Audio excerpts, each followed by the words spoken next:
नमस्कार दोस्तों, मैं पंकज चौधरी। मेरे साथ समाजवादी पार्टी से रमाशंकर जी लोकसभा सांसद हैं। आज लोकसभा में सर ने एक ऐसा बयान दिया जिस पे पूरे देश में हलचल मच गई है। सर, ऐसा बयान आपने किस लिए दिया और क्यों दिया? देखिए, पत्नी के सामने पति की हत्या हो, धर्म पूछ के मारा जाए, ये आतंकवादियों की कितनी बड़ी साजिश थी कि देश में दंगे हो जाएं और आतंकवादियों के मंसूबे सफल हो जाएं। 22 को आतंकवादी निर्दोष पर्यटकों को मारते हैं।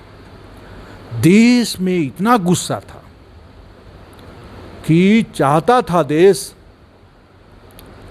कि जितना जल्दी हो सके दहशतगर्द मारे जाए। इसीलिए मैंने कहा कि आकाश और पाताल बांधने वाली सरकार अपनी टाटी बांधती होती, यानी बॉर्डर बांध दिया होता।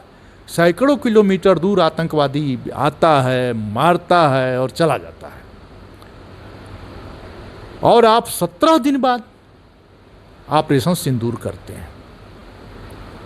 इसलिए मैंने सदन में कहा कि देश को इतना गुस्सा था कि आप ऑपरेशन तंदूर चला दिए होते और आतंकवादियों को पकड़ के उसमें डाल दिए होते, देश आपका वाह वाह करता। आप 17 दिन बाद आंदोलन करते हैं, ऑपरेशन शुरू करते हैं और 3 दिन में बंद कर देते हैं। ये तो अवसर था ना पीओ को लेने का, क्योंकि सरकार कई बार कह चुकी है कि पीओके के रास्ते ही आतंकवादी आता है। आपने बंद कर दिया और आप विश्वगुरु बनते थे, लेकिन इस ऑपरेशन में तो लगा कि विश्वगुरु व्हाइट हाउस में बैठा है।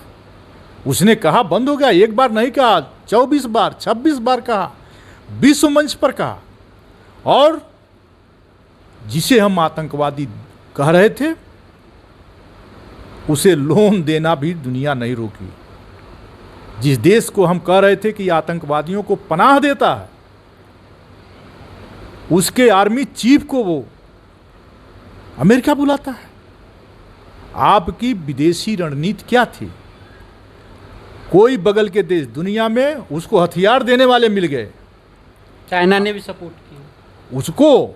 आपके आतंकवादी पनाहगार वाले देश पाकिस्तान को दूसरे मुल्क से सहयोग मिल गया। आपके साथ कौन खड़ा हुआ?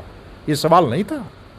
वो तो सेना का शौर्य था, हमारे सेना का स्वाभिमान हमारे था, जिन्होंने ऑपरेशन सिंदूर सफल किया। लेकिन सरकार ने क्या किया? विदेशी नीति हमारी कहती है कि हम अपने घरेलू मामलों में दुनिया का हस्तक्षेप नहीं मानेंगे, और सरकार समझ ली है कि ये पैसा टैक्स पेयर का पैसा है, ये सरकार के किसी नेता के पिता का पैसा नहीं है।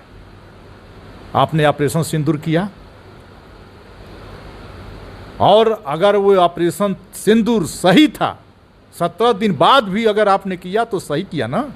तो फिर दुनिया को 59 सांसदों को भेज करके 32 देशों में घुमाया, उससे क्या लाभ मिला? उसके बारे में तो कुछ नहीं कहा सरकार ने आज सदन में। और माननीय रक्षा मंत्री जी ने कहा कि हम 100 आतंकवादी मारे हैं। वो 4 आतंकवादियों का नाम क्यों नहीं बताया? अब पूरा देश यही जानना चाहता है कि जो 4 आतंकवादी पूरे देश में तहलका मचाए गए, वो अभी तक कहाँ हैं और कहाँ? पूरा देश यह चाहता है। यही बात तो मैंने कहा। लेकिन सरकार सच सुनने की याद ही नहीं है।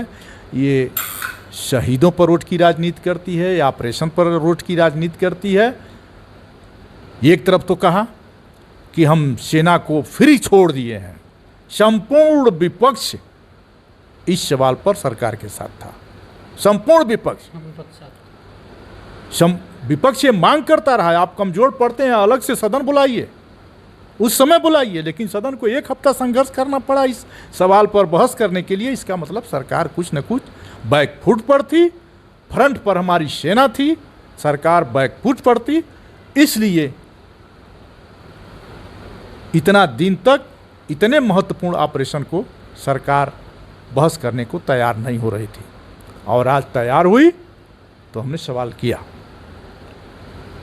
जवाब में क्या मिला सर आपको? अब जवाब देती है सरकार, देगी जवाब। कब जवाब देगी? अब कल सरकार को जवाब देना है, सरकार कल जवाब देगी, देखते हैं क्या देती है। लेकिन देश तो जवाब चाहता है, इनके बहाने नहीं चाहता है, इनके नारे नहीं चाहता है। देश नारे नहीं चाहता है, देश परिणाम चाहता है। और आप इतना बड़ा ऑपरेशन करते हैं। 3 महीने बाद आज 22 अप्रैल, 22 मई, 22 जून, 22 जुलाई, 3 महीना हो गया।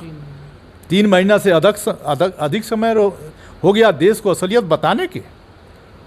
आप तो कुछ बताए नहीं। आप ही का अधिकारी सीडीएस कह रहा है कि हमारे 5 हमारे जहाज खो गए। कहा ना कि कहा। और ट्रंप बताएंगे हमारे जहाज खो गए। कह रहे सदन में सरकार कह रही है कि कलम टूट गए, स्याही खत्म हो गई, ये नहीं खोजा जा सका है। परीक्षा पास कर लिए, सेना ने परीक्षा पास की दिया, वाहवाही आप लूट रहे हैं। ये सब देश की जनता जान रही है। ये झूठ बोलने वाले लोग हैं, ये झूठ बोल करके जनता को गुमराह करना बंद करें। और ये बैकफुट पर नहीं होते तो जनता इनको बैकफुट पर ला दी होती। अगर ये सिंदूर दान का कार्यक्रम जो चला ले रहे थे ना, अगर ये सिंदूर दान करने गांव में चले गए होते तो जनता इनका हिसाब कर दी होती, महिलाएं इनका हिसाब कर दी होती। जिन महिलाओं का सुहाग छीना, उनके आँख के सामने छीना, ये छोटी बात थी।